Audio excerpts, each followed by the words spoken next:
Welcome to దృశ్యం news. Nizamabad జిల్లా వర్ణి మండలం గ్రామ పంచాయతీ సత్యనారాయణపురం పరిధిలో బంద్కు సహకరించిన వర్ణి మండల ప్రజలు 42% బీసీ రిజర్వేషన్ల సాధనకై కాంగ్రెస్ ప్రభుత్వం జీవో జారీ చేసి స్థానిక సంస్థల ఎలక్షన్కు వెళ్లడానికి నోటిఫికేషన్ జారీ చేయగా 42% రిజర్వేషన్లు నిలుపు చేయాలని న్యాయస్థానాన్ని ఆశ్రయించిన కొంతమంది స్వార్థపరులు మరియు మోసపూరిత కుట్రలను నిలవరిస్తూ తెలంగాణ బంద్ సంపూర్ణ మద్దతునిస్తూ తెలంగాణ రాష్ట్ర వ్యవసాయ శాఖ సలహాదారులు శాసనసభ్యులు పోచారం శ్రీనివాసరెడ్డి, తెలంగాణ రాష్ట్ర అగ్రోస్ చైర్మన్ కాసుల బాలరాజ్ మరియు మాజీ డీసీసీబీ అధ్యక్షులు పోచారం భాస్కర్ రెడ్డి ఆదేశాలతో వర్ణి మండల కాంగ్రెస్ నాయకులు మండల కేంద్రంలోని దుకాణాల వ్యాపారాల యజమానులకు బంద్ను సహకరించవలసిందిగా కోరిన వర్ణి ఉమ్మడి market committee chairman Kulkarni Suresh Baba, మాజీ AMC vice chairman Velagapudi Gopal, senior నాయకులు కలల్గిరి, మాజీ జెడ్పీటీసీ రజియా నాయక్, అబ్దుల్ బారీ, పిఎస్సిఎస్ మాజీ అధ్యక్షులు నేమని వీర్రాజు,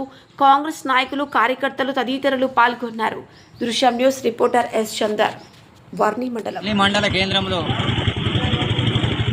కాంగ్రెస్ పార్టీ ఆధ్వర్యంలో బంద్కు పిలుపునిచ్చిన మాకు సహకరించిన వర్ణి మండల ప్రజలందరికీ కాంగ్రెస్ పార్టీ తరఫున ధన్యవాదాలు తెలుపుతూ 42% బీసీ రిజర్వేషన్ ఖచ్చితంగా అమలు చేయాలని కాంగ్రెస్ గవర్నమెంట్ పట్టుదలతో ఉన్నది. అదే ధోరణితో ఈరోజు బంద్కు పిలుపులు ఇవ్వడం జరిగింది. బంద్కు సహకరించిన అందరికీ మరి ఒకసారి పేరున ధన్యవాదాలు తెలుపుతూ నిన్న మొన్న ఒకరిద్దరు ప్రెస్ మీట్ పెట్టి కొంతమంది మరి అటు నాయకులు ఏందో సిసిడిలో కాంగ్రెస్ పార్టీ తరఫున మేము కాంగ్రెస్ పార్టీ తరఫున మన డిసిసి అధ్యక్షులు ఎన్నుకోవడం జరుగుతుందని కొంతమంది ఉద్దేశపూర్వకంగా ప్రెస్ మీట్ పెట్టి మాకు అడ్డుకుంటాం, కాంగ్రెస్ పార్టీకి అడ్డుకుంటాం, బీసీ బంద్ ఉండంగా మీరు ఎట్లా పెట్టుకుంటున్నారని మేము అధిష్టానం మాకు 3 రోజుల ముందే బీసీ బంద్ ఉన్నది కాబట్టి ఇది క్యాన్సిల్ చేసింది. అందుకని రేపు ఈ అధ్యక్షుల ఎన్నిక అనేది నిజామాబాద్లో జరుగుతున్నది. కావున టీఆర్ఎస్ నాయకులారా కొంతమంది తెలియక మాట్లాడుతున్నారు. అది ఏది నిజమో ఏది అబద్ధమో తెలుసుకొని మాట్లాడాలని హెచ్చరిస్తున్నాం. ఆధ్వర్యంలో బీసీ బంద్ 42% ఏదైతే కాంగ్రెస్ గవర్నమెంట్ దాని గురించి మొదలు పెట్టిందో దానికి అన్ని పార్టీలు కూడా సపోర్ట్ చేయడం జరిగింది. కొన్ని పార్టీలు ఇంతకుముందు బీజేపీ కానీ వేరే పార్టీలు కానీ కోర్టుకు పోవడం ఒకరి చెప్తున్నారు, ఇక్కడ వచ్చి ఒకరి చెప్తున్నారు. కాబట్టి ఈరోజు అందరూ బీసీలు అందరూ ఏకతాటిపై వచ్చి బంధుని ప్రశాంతంగా బంధు పెట్టడం జరిగింది. ఇది మా వర్ణి మండలం కూడా అందరూ కూడా అన్ని పార్టీలు కలిసి బంధు పెట్టడం జరిగింది.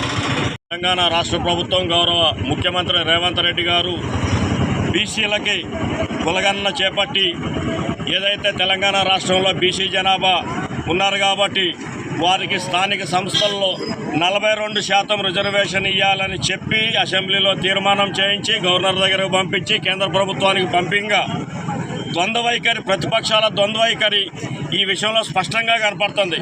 రేవంత్ రెడ్డి గారి చిత్తశుద్ధి, బీజేపీ బీఆర్ఎస్ నాయకుల విపరీత ధోరణులు దీంట్లో కనపడుతున్నాయి. ఇక్కడేమో బంధుకు పిలుపునిస్తారు, అక్కడేమో బిల్లు కట్టుకుంటారు. ఇది ఏ విధంగా కరెక్ట్ అని మేము అడుగుతున్నాం.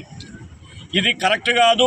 ప్రజల్ని మభ్యపెట్టడం ఇప్పటికన్నా మానుకోవాలని కాంగ్రెస్ పార్టీ వర్ణి మండలం తరఫున హెచ్చరిస్తున్నాం. అట్లానే కొంతమంది నాయకులు అవును వాళ్ళిద్దరూ ఇష్టపడ్డారు లెక్క, ఇక్కడ ఒక వర్గము ఇంకొక వర్గము రెండూ కలిసిపోయి మేము ఈరోజు సిసిడిలో మీటింగ్ పెడుతున్నాం అడ్డుకుంటున్నామని అవగాహన లేకుండా మాట్లాడటం చాలా విడ్డూరం. ఎంతో సీనియర్ అయిన బాజిరెడ్డి గోవర్ధన్ గారు కూడా ఈ విషయంలో అంత అవగాహన లేదా మీకు? మేము సిసిడిలో ఏ విధంగా మీటింగ్ పెడుతున్నామని మీరు అనుకున్నారు? మేము ఏదైనా పత్రికా ప్రకటన ఇచ్చినామా లేకపోతే ఎవరికైనా చెప్పినామా అండి? నిన్న ప్రత్యేకంగా దీని గురించి ప్రెస్ మీట్ పెట్టి అడ్డుకుంటామంటే ఇంతవరకు తెలంగాణ ప్రజలను ఇంకా పిచ్చోళ్ళ చేద్దామన్నా మీ ఆలోచన?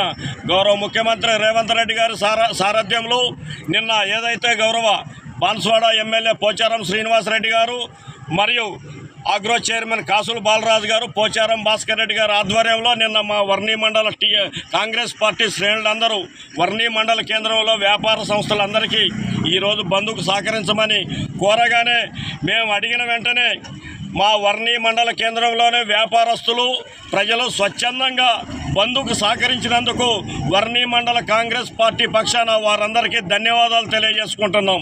వెంటనే ఇప్పటికన్నా స్పందించి Congress BJP party TRS BJP పార్టీలారా ఈ 42% రిజర్వేషన్ అమలుకు కేంద్రంతో కొట్లాడి, కేంద్రంలో ఉన్నది బీజేపీ ప్రభుత్వమే, ఇక్కడికి వచ్చి మళ్ళీ 42% రిజర్వేషన్ కావాలి మాకని ఎందుకంటున్నారు?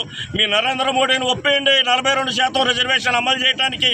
అది చేతగాక తెలంగాణ ప్రజలను ఎందుకండి పిచ్చోళ్ళ చేస్తున్నారు? తెలంగాణ ప్రజల అమాయకులా? మీ వల్ల పడరండి.